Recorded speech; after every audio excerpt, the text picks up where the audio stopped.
Hermanas y hermanos, el Señor esté con vosotros. Escuchamos ahora un texto del Evangelio para nuestra meditación de hoy, primer viernes de Cuaresma, según el rito ambrosiano. Aquí tenemos un pequeño problema, exactamente como han entendido por el comienzo diferente de esta meditación. Es decir, que en el rito ambrosiano, todos los viernes de Cuaresma son alitúrgico. Significa no se puede celebrar la liturgia, no se puede celebrar la misa ni comulgar. Por esa razón, evidentemente, no hay un texto del Evangelio del día. Pero para no pasar un día sin la palabra de Dios, porque precisamente el rito ambrosiano prevé que no se celebre la misa, pero evidentemente no que no se lea el Evangelio, había pensado leer el texto del Evangelio del rito romano, en cuanto también acá, en Diócesis de Milán, tenemos algunas ciudades o pueblos que, a pesar de ser parte de la Diócesis de Milán, pero siguen el rito romano. Lo que pasa es que coincide perfectamente el texto del Evangelio de hoy en el rito romano con el texto del Evangelio de ayer en el rito ambrosiano. Así que hubiera significado volver a leer y comentar el mismo texto que ya escuchamos ayer. Así, tomándome una pequeña libertad, vamos a leer a comentar ahora el texto del Evangelio de San Mateo inmediatamente anterior, precedente al texto que escucharemos mañana. Lectura del Santo Evangelio según San Mateo, capítulo 11, versículo desde 25 hasta 30. En aquel tiempo, el Señor Jesús exclamó: Yo te alabo, Padre, Señor del cielo y de la tierra, porque has revelado todo esto a los pequeños y lo has ocultado a los sabios y a los astutos. Sí, Padre, tú lo has querido así. Mi Padre me entregó todas las cosas, y nadie conoce al Hijo sino el Padre, y nadie conoce al Padre sino el Hijo y aquel a quien el Hijo se lo quiera revelar. Vengan a mí todos los cansados y abrumados por cargas, y yo los haré descansar. Tomen sobre ustedes mi yugo y aprendan de mí, que soy manso y humilde de corazón, y encontrarán descanso para sus vidas, porque mi yugo es suave y mi carga ligera. Palabra del Señor. El texto es maravilloso, primariamente porque nos regala un momento de gran intimidad entre el Señor Jesús y el Padre. En este momento, después de muchas desilusiones, Jesús se había dado cuenta que los líderes del pueblo, los sacerdotes, incluso los fariseos, los letrados, estaban rechazando su predicación, estaban rechazando la buena noticia del reino de Dios, el Evangelio. Pero, en cambio, la gente pequeña, la gente más sencilla, sí aceptaba su predicación y creía en él. Así que Jesús se da cuenta de algo que nosotros también tendremos que entender perfectamente. Es decir, que la fe no es fruto de un proceso racional, no es fruto de la inteligencia, aunque sí, cuidado, la inteligencia hace falta para profundizar la fe, pero la fe no es el producto de la inteligencia. No es que uno más culto pueda tener más fe, todo lo contrario. Como la fe es primariamente fruto de una escucha humilde de la palabra de Dios y al mismo tiempo de una respuesta que se da como entrega de quien confía en Dios, entrega a la mano de Dios, que se configura como creer, es decir, tomar en serio con confianza en la palabra del Señor Jesús. Entonces, pasa casi el contrario, o en algún momento todo el contrario. Es decir, que precisamente la gente más pequeña, pequeña en este caso en el sentido de sencilla, de humilde, pueden tener más fe que los demás. ¿Por qué? Porque son menos complicados, porque son más instintivos, son más directos. Aquí hay que prestar muchísima atención. Jesús no está haciendo una laude, una alabanza de la ignoranza. Más ignorante no significa más hombre o mujer de fe. Más ignorante significa más peligroso.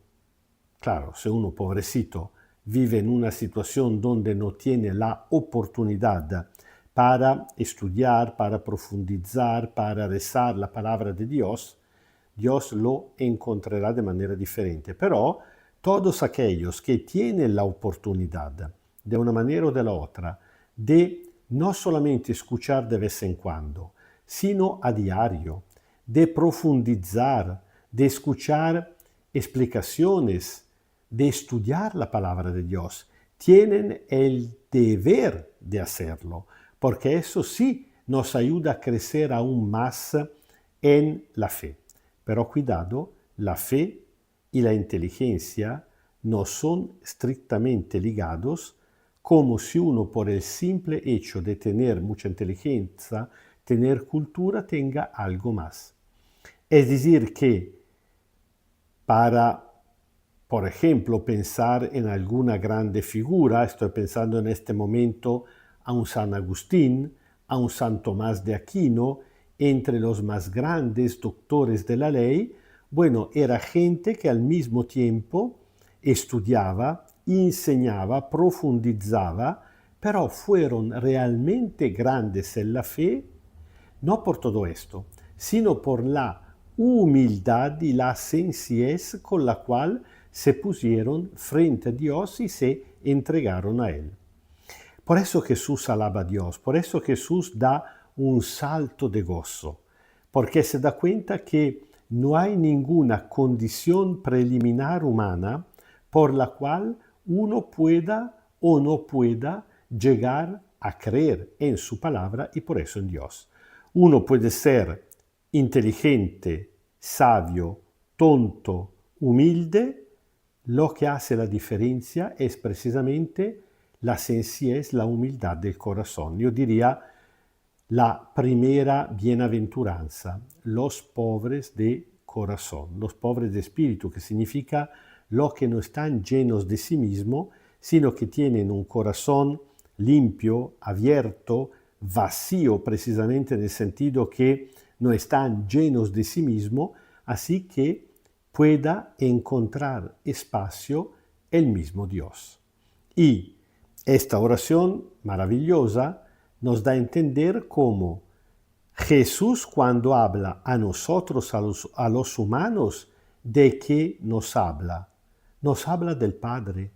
Y cuando habla al Padre, cuando alaba al Padre, ¿de qué habla al Padre? ¿Para qué? ¿Por qué lo alaba por los humanos? Jesús realmente es el gran mediador, el punto de conjunción, de unión entre Dios y nosotros. Y termina con una gran invitación. Dice, vengan a mí todos los cansados y abrumados por carga. Realmente hay mucha gente que va demasiado cargada en la vida, por toda la situación de la vida. Jesús que dice, vengan a mí, tomen sobre ustedes mi yugo. ¿Por qué utiliza esta imagen del yugo? Nosotros sabemos que el yugo es este instrumento de madera que se pone en el cuello de los animales que trabajan, por ejemplo, los bueyes, las mulas, por ejemplo, para juntarlo al aratro, y de esta manera se convierte en un instrumento de trabajo para ganarse la vida. Precisamente por esa razón, el yugo había sido elegido en el Antiguo Testamento también como símbolo, como metáfora de la ley, de la gran enseñanza, la Torá, la enseñanza, la ley que Dios había dado por medio de Moisés. ¿Por qué? Porque en un primer momento El pueblo había entendido perfectamente esta ley como un don, como un regalo, no como una carga. Era una enseñanza para la vida. En cambio, a lo largo de los siglos, la mala interpretación, sobre todo de los sacerdotes, de los letrados, habían convertido la ley no en un regalo gozoso, sino en una carga, en un instrumento de opresión. Confrontándose con la ley, la gente se sentía culpable, pecadora, incluso porque se la enseñaban de esta manera. Bueno, Jesús, lo escuchamos hace algunos días, cuando empezó en el discurso de la montaña, precisamente en este Evangelio de San Mateo, a interpretarnos, a explicarnos de la manera más correcta, según Dios, el sentido de la ley. Bueno, Jesús ha venido para volver a proponernos la misma ley, la misma enseñanza, pero de una manera totalmente diferente. No algo que carga, que aplasta, que humilla, sino algo que libera, precisamente una buena noticia, un evangelio. Por eso Jesús, utilizando la misma metáfora del yugo, dice: vengan a mí porque mi carga es ligera, mi yugo es suave. Cristo no ha venido para cargarnos con el sentido de culpa de nuestros pecados, sino para anunciarnos la buena noticia del perdón gratuito por parte de Dios, porque es amor. Si alguien, hablándole de la religión, le transmiten la idea de una religión que pesa, que nos colpevoliza, que nos hace sentir gente fea, gente pecadora, gente que tiene que hacer penitencia, le están hablando de la manera más incorrecta posible de la religión cristiana, porque el mensaje de Jesús es precisamente todo lo contrario. Como los sencillos, los pequeños, escuchándolo, lo entendían perfectamente y se alegraban de esta buena noticia, de este evangelio, Jesús, contemplando todo esto, a su vez alababa al Padre. El Señor esté con vosotros. Kyrie eleison, Kyrie eleison, Kyrie eleison. Os bendiga Dios Todopoderoso, Padre, Hijo y Espíritu Santo. Amén.